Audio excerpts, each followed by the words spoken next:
Okay, तो पहला सवाल देखेंगे, क्या कह रहा है। When 2 ml of sodium hydroxide solution, मतलब NaOH की बात कर रहा है, is added to few pieces of granulated zinc in a test tube. तो ये जिंक के साथ हम टेस्ट ट्यूब में क्या कर रहे हैं, सोडियम हाइड्रोक्साइड को डाल रहे हैं।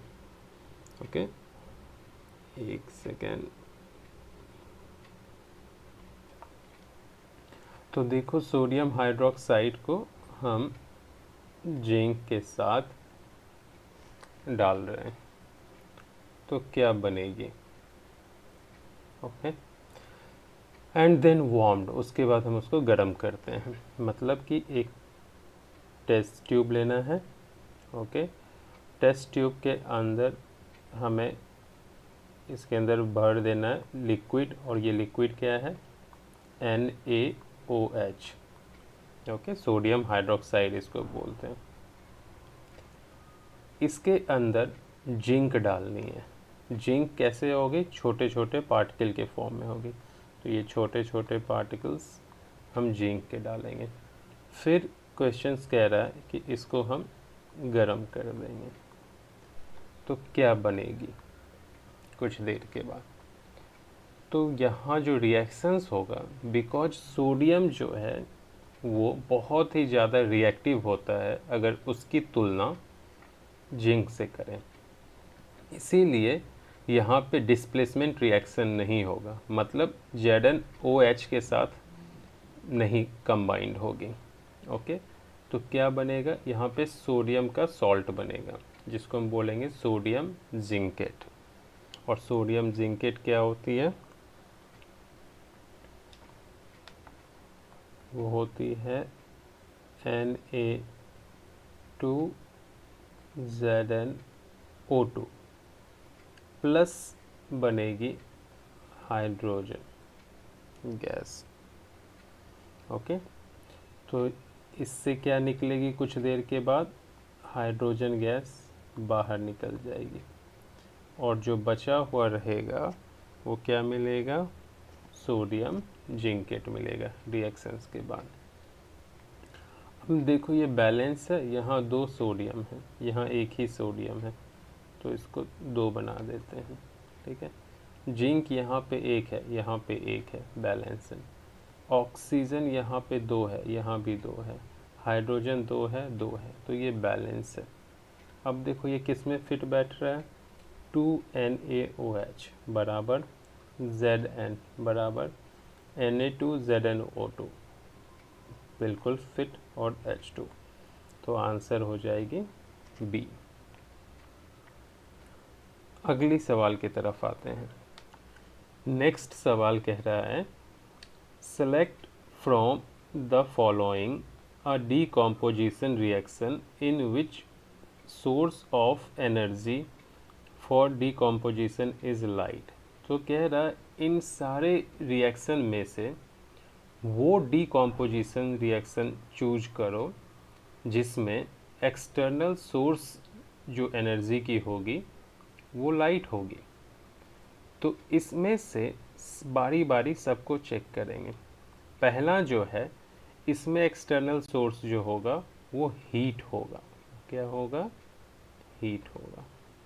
और कैल्शियम कार्बोनेट, इसमें भी एक्सटर्नल सोर्स क्या होगी, हीट होगी। वाटर में इलेक्ट्रिसिटी होती है, इलेक्ट्रिसिटी होती है, और इसमें लाइट होती है। ठीक है, तो ये सारे ही डीकॉम्पोजिशन रिएक्शन हैं, लेकिन सारे अलग अलग कैटेगरी के हैं। ए और डी, ए और डी ये कैसे हैं, thermal decomposition reactions. Okay, thermal decomposition reaction, Jason reaction. अब बी जो है, ये कैसी डीकॉम्पोजिशन रिएक्शन है, इलेक्ट्रिकल डीकॉम्पोजिशन रिएक्शंस, और इसको बोलते हैं इलेक्ट्रोलाइसिस, इलेक्ट्रोलाइसिस। फोटोलाइसिस। तीसरा जो है उसमें लाइट यूज़ होता है, इसीलिए उसको बोलते हैं, सी को बोलते हैं फोटोलाइसिस। फोटोलाइसिस मतलब ऐसी डिकम्पोजिशन रिएक्शन जिसमें एक्सटर्नल सोर्स के रूप में लाइट यानी एक्सटर्नल एनर्जी लाइट के फॉर्म में आए, उसको फोटोलाइसिस बोलते हैं या फोटोलाइटिक डिकम्पोजिशन रिएक्शन बोलते हैं। तो पूछा जाए डिकम्पोजिशन रिएक्शन क्या होती है, तो ऐसी केमिकल रिएक्शन जिसमें बाहर से ऊर्जा देने पर एक रिएक्टेंट दो या दो से ज़्यादा प्रोडक्ट में तब्दील हो जाती है, बदल जाती है। ओके, उसको हम बोलते हैं डिकम्पोजिशन रिएक्शन। सो अब क्वेश्चन नंबर 3 देखते हैं। A metal and a non-metal that exists in liquid state at the room temperature are respectively. So एक मेटल का नाम बताओ और एक नॉन मेटल का नाम बताओ जो कि रूम टेम्परेचर के ऊपर लिक्विड अवस्था में रहती है, लिक्विड स्टेट में रहती है। तो दुनिया में एक ही मेटल ऐसी है जो रूम टेम्परेचर पर लिक्विड स्टेट पे रहती है, वो है मर्क्यूरी, और उसकी सिंबल होती है Hg। और दुनिया में एक ही ऐसी नॉन मेटल है जो कि रूम टेम्परेचर पर लिक्विड अवस्था में रहती है, और वो है ब्रोमीन, और ब्रोमीन की सिंबल होती है Br। तो इसका आंसर हो जाएगा मर्क्यूरी एंड ब्रोमीन।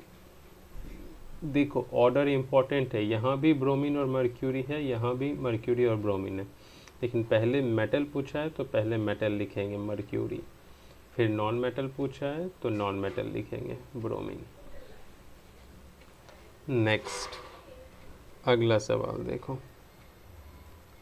कह रहा है कार्बन कंपाउंड्स कैसे होते हैं, गुड कंडक्टर ऑफ इलेक्ट्रिसिटी, मतलब क्या कार्बन के अंदर इलेक्ट्रिसिटी का फ्लो होता है? नहीं, नॉर्मल अवस्था में नहीं, नॉर्मल स्टेट में नहीं, एक्साइटेड स्टेट में होता है लेकिन नॉर्मल स्टेट में नहीं। तो ये जो है ये रॉन्ग हो गई, तो इसका उल्टा ये दिया हुआ तो ये करेक्ट हो गया। फिर कह रहा have strong forces of attraction between their molecules, नहीं, वीक फोर्स होती है, तो ये हो जाएगी have weak force of attraction between their molecules. हाँ, एक कार्बन की एटम दूसरे कार्बन की एटम के साथ अट्रैक्ट होती है वीक फोर्स के साथ, ना कि स्ट्रॉन्ग फोर्स के साथ। तो फोर्थ का आंसर हो जाएगा 2 and 4, दैट इज सी। तो इसका आंसर हो जाएगा सी।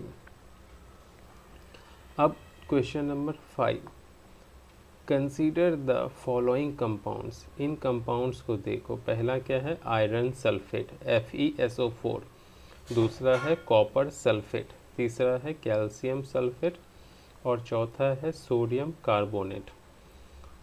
तो जिसके एंड में CO3 लगता है उसको कार्बोनेट बोलते हैं, जिसके एंड में SO4 लगता है उसको सल्फेट बोलते हैं। और याद रखना SO4 की वैलेंसी होती है -2 और CO3 की वैलेंसी भी होती है -2, करेक्ट। तो अब कह रहा था compound having maximum number of water of crystallisation. ये जो जितने भी कंपाउंड हैं इनमें से कौन सी ऐसी कंपाउंड है जिसमें वाटर ऑफ क्रिस्टलाइजेशन की संख्या सबसे ज़्यादा होती है? तो जो आयरन सल्फेट होता है उसमें मैक्सिमम जो वाटर ऑफ क्रिस्टलाइजेशन आ सकती है वो 7 आ जाती है, यानी 7H2O हो सकती है। कॉपर सल्फेट में जो है वो 5 होती है, कैल्शियम सल्फेट में 2 होती है, और सोडियम कार्बोनेट में 10 होती है, सोडियम कार्बोनेट में 10 होती है। तो आंसर क्या हो जाएगा sodium carbonate. Okay, sodium carbonate जो है जब वाटर के साथ मिलती है तो बन जाती है वॉशिंग सोडा, इसको बोलते हैं वॉशिंग सोडा। याद रखना, इसके नाम भी इम्पोर्टेंट हैं। Washing soda.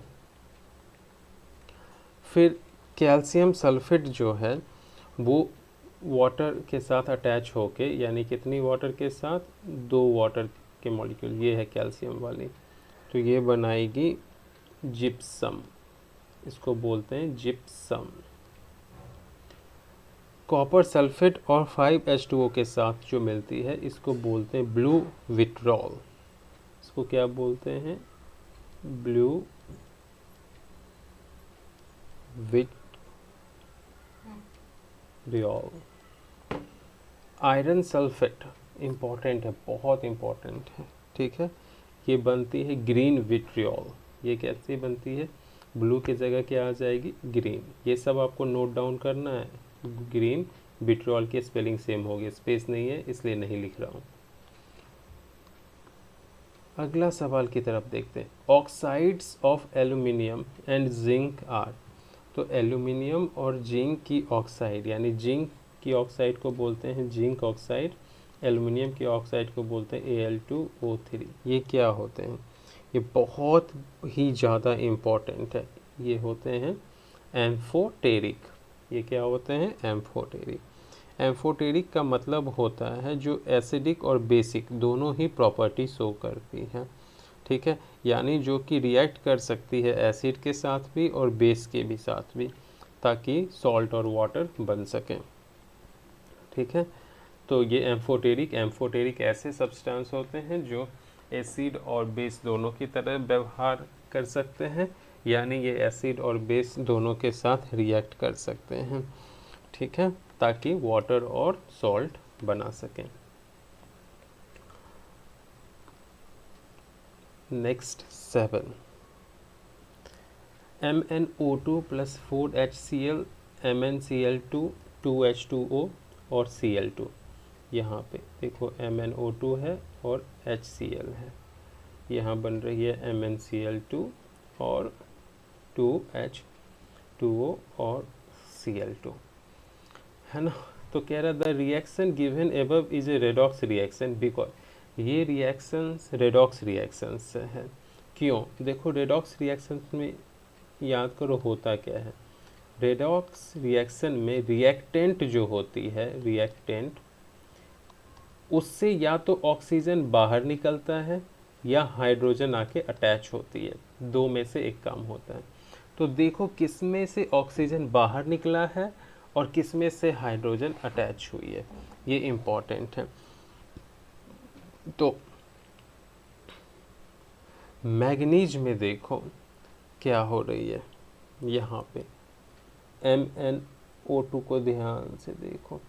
MnO2 जो है वो कन्वर्ट हुई है MnCl2 में, तो यहाँ से ऑक्सीजन निकल गई, यानी MnO2 से ऑक्सीजन निकल गई, तो ये क्या होगा? रिडक्शन होगा, इसका रिडक्शन होगा, ओके, यानी ऑक्सीजन का निकलना हो। और किसके साथ जाके ऑक्सीजन चिपकी है? हाइड्रोजन के साथ। तो ये जो हाइड्रोजन है ये ऑक्सीडाइज होके वाटर बनाया है, ओके। तो देखो आंसर इसका क्या होगा? MnO2 is oxidised and HCl is reduced. गलत बात है, MnO2 इज रिड्यूस्ड, बिल्कुल सही बात है, ठीक है। MnO2 क्या हो गया? रिड्यूस हो गया। अब देखो HCl के साथ क्या हो रहा है? HCl में मैंने बताया हाइड्रोजन ऑक्सीडाइज हो रही है, तो HCl यहाँ ऑक्सीजन आया तो HCl क्या हो गई? ऑक्सीडाइज हो गई। समझ में आया? तो आंसर क्या होगा? HCl is oxidise. तो इन दोनों बातें इस ऑप्शन में है, MnO2 is reduced and HCl is oxidise. तो आंसर क्या हो जाएगा? D, okay. Question number 8, consider the following statements. The sex of a child is determined by what it inherits from mother। गलत बात है। एक बच्चा मेल होगा या फीमेल होगी, इसका सेक्स डिटरमाइन करेगा उसका फादर, क्योंकि माँ के पास सिर्फ एक्स क्रोमोजोम होते हैं, एक्स टाइप की क्रोमोजोम होती है। फादर के पास एक्स और वाई दोनों टाइप के क्रोमोजोम्स होते हैं। तो अगर फादर का एक्स और एक्स कंबाइन हुआ या वाई और एक्स कंबाइन हुआ, ठीक है, तो फादर के पास ही कैपेसिटी है वैराइटीज़ डालने की, है ना, क्योंकि एक्स और एक्स तो सिमिलर हो गए, वैराइटीज़ कहाँ से आएगी, फादर से। तो फादर या तो सिमिलर भी डाल सकता है या वैराइटीज़ भी डाल सकता है। तो ये डिटरमाइन कौन करेगा, फादर। फादर के पास कैपेसिटी है।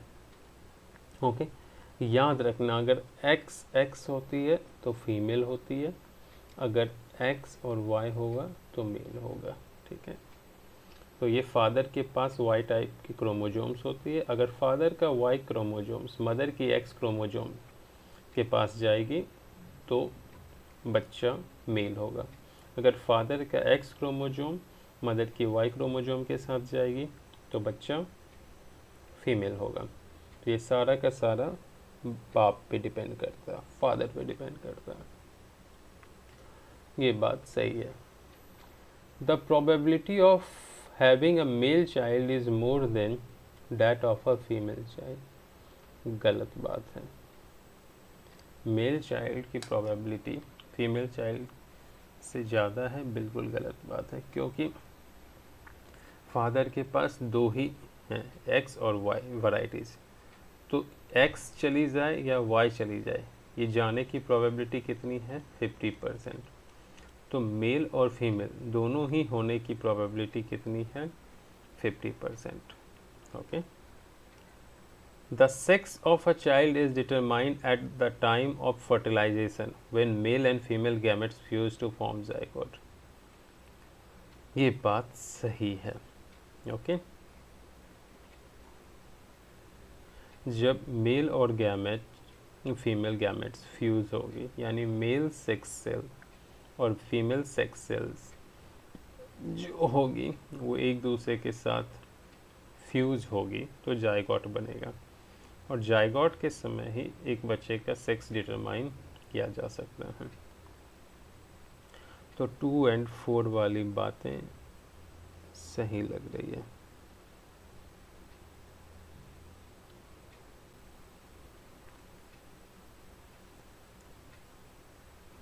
Next, chromosomes carry hereditary information from parents to the next generation।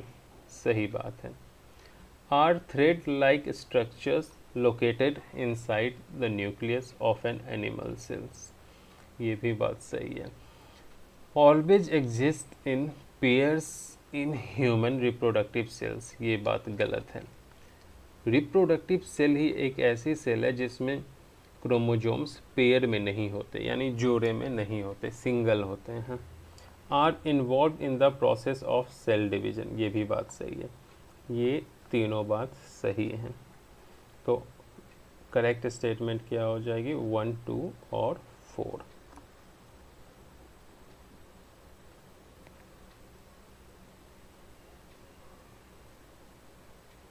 Next, in a nerve cell, the site where the electrical impulse is converted into chemical signal। अब यहाँ देखो electrical impulse है, ठीक है, उसको convert होना है केमिकल्स में। ये तो साइनेप्स में होती है ना। तो ये तो इसका आंसर क्या हो जाएगा,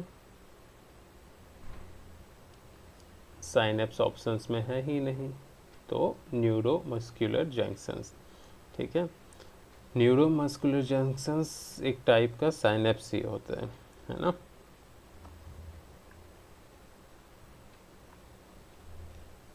अगर पूछता केमिकल इलेक्ट्रिकल सिग्नल्स में कहाँ होती है, उल्टा पूछ देता, तो उसकी आंसर होती डेंड्राइट्स। ओके। अब क्वेश्चन नंबर 11, अ स्टोमेटा क्लोजेस, एक स्टोमेटा कब बंद होती है? देखो, स्टोमेटा लीफ में यानी पत्तियों में छोटी छोटी होल्स होती हैं, ओके, जिनका काम होता है गैसियस एक्सचेंज करना, यानी carbon dioxide, oxygen, water vapour leaf के अंदर से बाहर या बाहर से अंदर लेके आना, ये काम होता है। दिन में स्टोमेटा खुली ही रहती है क्योंकि दिन में फोटोसिंथेसिस होती है, प्लांट को कार्बन डाइऑक्साइड्स की बहुत ज़रूरत होती है, इसलिए स्टोमेटा खुली रहेगी। और हीट की वजह से, गर्मी की वजह से प्लांट्स बहुत ज़्यादा वाटर रिलीज करती है एटमॉस्फेयर में, जिसको ट्रांसपिरेशंस कहते हैं। अब जब बहुत एक्सेसिव वाटर लॉस करना प्लांट शुरू कर देगी हीट की वजह से, तो प्लांट अपने स्टोमेटा को क्लोज कर देगा, बंद कर देगा गार्ड सेल की हेल्प से, ताकि वाटर एटमॉस्फेयर में ना जाए। एक तो ये कारण है, ठीक है, तो ये थर्ड वाला ऑप्शन तो बिल्कुल करेक्ट है। अब रात में क्या होता है, प्लांट्स को उतनी कार्बन डाइऑक्साइड की ज़रूरत नहीं होती, हालांकि ज़रूरत होती है लेकिन उतनी ज़रूरत नहीं होती है, तो ये अपने स्टोमेटा को बंद कर सकता है। मतलब ऐसा कि नहीं कि सारा का सारा स्टोमेटा बंद ही कर देगा, ये नहीं है, लेकिन कर सकता है, प्रोबेबिलिटी है, क्योंकि उतनी कार्बन डाइऑक्साइड की ज़रूरत नहीं होती। इसीलिए ये ऑप्शंस भी सही बैठ जाता है, ठीक है, रिलेटिवली। बट थर्ड वाला एब्सोल्युटली करेक्ट है, तो आंसर हमें क्या करना पड़ेगा, 2 और 3। अब क्वेश्चन नंबर 12 देखेंगे।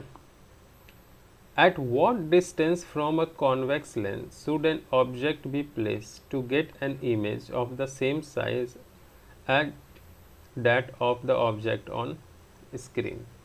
तो कहाँ रखेंगे, सेंटर ऑफ कर्वेचर के ऊपर। और सेंटर ऑफ कर्वेचर क्या होता है, ट्वाइस ऑफ फोकल लेंथ। तो at twice of focal length, यहाँ इसका मतलब है एग्जैक्टली एट ट्वाइस, एग्जैक्टली कहाँ रख रहे हैं, सेंटर ऑफ कर्वेचर पे, यानी ट्वाइस ऑफ फोकल लेंथ। यहाँ भी देखो लिखा हुआ twice the focal length, but आगे है बियॉन्ड, मतलब इसका मतलब हो गया सेंटर ऑफ कर्वेचर से आगे बढ़ जाओ, यानी रेडियस ऑफ कर्वेचर से बड़ी, यानी ट्वाइस ऑफ फोकल लेंथ से बड़ी। तो ये रॉन्ग है, ये करेक्ट नहीं है। एग्जैक्ट वही बनती है, कहाँ पे, सेंटर ऑफ कर्वेचर पे। इसका ड्राइंग भी याद कर लो, यहाँ पे बना दो कॉन्वेक्स लेंस, ये हो गई प्रिंसिपल एक्सिस, ये दोनों फोकस, ये हो गई सेंटर ऑफ कर्वेचर। तो यहाँ से लाइट रे निकलेगी, एक फोकस से होते हुए जाएगी और दूसरा ऑप्टिकल सेंटर से देखो जा रही है दूसरी लाइट रे, और दोनों कहाँ मीट कर रही है, अगेन सेंटर ऑफ कर्वेचर पे। 13. The lens system of human eye forms an image on a light sensitive screen which is called, light sensitive screen को क्या कहते हैं, आंखों में जो लाइट सेंसिटिव स्क्रीन होती है उसको हम बोलते हैं रेटिना। क्या बोलते हैं, रेटिना। अब the pattern of the magnetic field produced inside a current carrying solenoid. देखो सोलेनॉइड कैसा होता है, इस तरह का होता है। तो इन अब कह रहा है देखो, pattern of the magnetic field produced inside a, important है यहाँ इनसाइड। सिर्फ सोलेनॉइड पूछता तो आंसर ये होता सी, लेकिन इनसाइड पूछा है करंट कैरिंग सोलेनॉइड, तो आंसर सिर्फ ए होगा, ठीक है। ये क्लियर हुआ, यहाँ पे करंट जा रही है। अगर सिर्फ सोलेनॉइड रहता, इनसाइड नहीं होता, तो ये वाला भी एक्सटर्नली जाता, आउटसाइड, लेकिन बिकॉज ये क्या पूछा है, इनसाइड, तो सिर्फ इतनी वाली पार्ट होगी। अच्छा सवाल था। तो क्वेश्चन नंबर 15 क्या कह रहा है? Identify the food chain in which the organisms of the second trophic level are missing. Second trophic level का मतलब होता है वेजिटेरियन, जो घास फूस खाते हैं। तो इसमें सेकेंड ट्रॉफिक लेवल है, गोट है ना, जो कि सेकेंड ट्रॉफिक लेवल है। इसमें जू प्लैंकटन, ये है second trophic level. Tiger second नहीं है, ग्रास नहीं है, ग्रास तो फर्स्ट ही हो गया, स्नेक भी नहीं है, फ्रॉग भी नहीं है, तो ये आंसर हो जाएगा। ग्रास हुपर यहाँ पे सेकेंड ट्रॉफिक लेवल में आता है। 16. In which of the following organism multiple fission is a means of asexual reproductions? तो मल्टीपल फिजन्स कहाँ होती है? मल्टीपल फिजन्स होती है प्लाज्मोडियम में, है ना, जिसका एक मस्त एग्जाम्पल है मलेरिया। ठीक है, और मल्टीपल फिजन होती क्या है? मल्टीपल फिजन्स में क्या होती है कि जो एक सेल होता है उसके अंदर एक न्यूक्लियस होती है। ठीक है, तो इस सेल के अंदर ही न्यूक्लियस डिवाइड होते रहती है, बढ़ते रहती है। ओके, बट सेल की जो आउटर कवर है वो सिस्ट की वजह से, सिस्ट एक मटेरियल होती है, एक स्ट्रक्चर रहती है जो कठोर होती है, कॉम्प्लेक्स होती है, उसकी वजह से ये अंदर ही पड़ी रहती है, क्योंकि बाहर का एटमॉस्फेयर फेवरेबल नहीं है, अच्छा नहीं है। जब आउटर एटमॉस्फेयर इन्वायरमेंट फेवरेबल होगा तो ये रप्चर होगा, यहाँ पे टूटेगी, फटेगी, और ये सारी की सारी जो हैं बाहर निकल आएंगी एक ही साथ, अलग अलग इंडिविजुअल सेल्स के रूप में। इसी को बोलते हैं मल्टीपल फिजन। 17वां देखो क्या कह रहा है। Hydrogen gas is not evolve when zinc reacts with nitric acid. जब जिंक नाइट्रिक एसिड के साथ रिएक्ट करेगा तो हाइड्रोजन गैस नहीं निकलेगा। क्यों नहीं निकलेगा? देखो, नाइट्रिक एसिड होता है HNO3, जिंक होता है Zn। अब ये रिएक्ट कर रहे हैं तो कह रहा है नाइट्रेट का वैलेंसी -1 होता है, इसका +1 होता है, और इसका 2 होता है। ओके, तो जब आप इसको रिएक्ट करोगे तो मान लो Zn और यहाँ हो जाएगा NO3 2, इस तरह से बन गया और हाइड्रोजन निकल गया, हाइपोथेटिकली मान लो। बट ये जो हाइड्रोजन है ये H स्टेट में है, H2 स्टेट में नहीं है। ये फटाफट बाकी जो नाइट्रिक एसिड के मॉलिक्यूल हैं उससे ऑक्सीजन रिसीव करके अपने आप को वाटर में बनाएगा। यानी ये जो NO3 है उससे ऑक्सीजन रिसीव करके अपने आप को क्या बनाएगा? वाटर बनाएगा। तो यहाँ से ऑक्सीजन आ गई तो बाकी जो NO3 के क्या बच जाएंगे? NO2, NO, ठीक है, इस तरह के गैस निकलेंगे।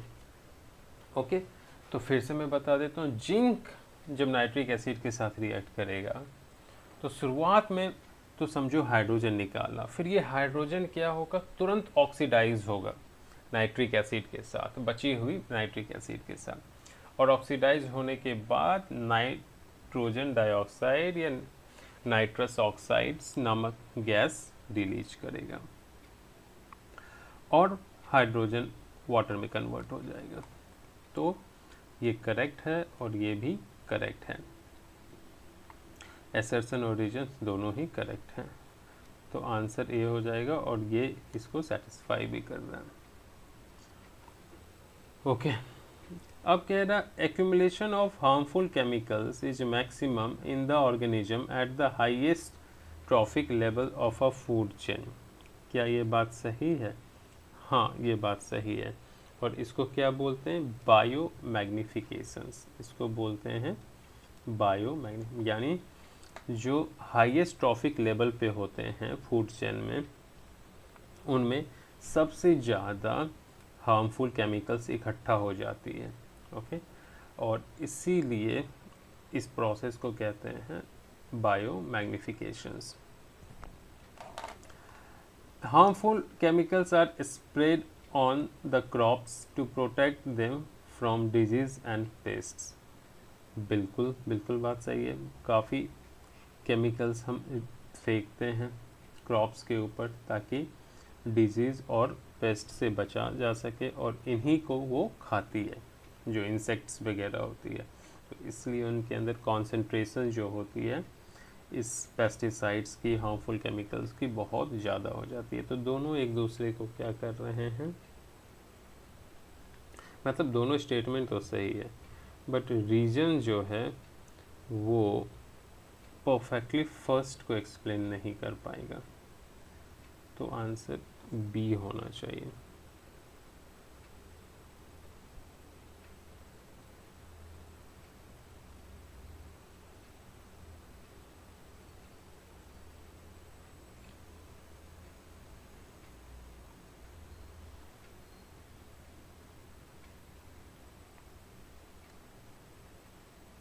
अब 19 क्या कह रहा है? The rate of breathing in aquatic organisms is much faster than the terrestrial. True. The amount of oxygen dissolved in water is very high as compared to the amount of oxygen in air. False. Air में oxygen होती है 21% और water में oxygen होती है 3%। तो ये तो ट्रू हो गई, ये फॉल्स हो गई। तो पहला दूसरा नहीं, तीसरा होगा सी। The rainbow is a natural spectrum of sunlight in sky. बिल्कुल बात सही है, true. The rainbow is formed in the sky when the sun is overhead and falls. तो ये भी हो गई सी।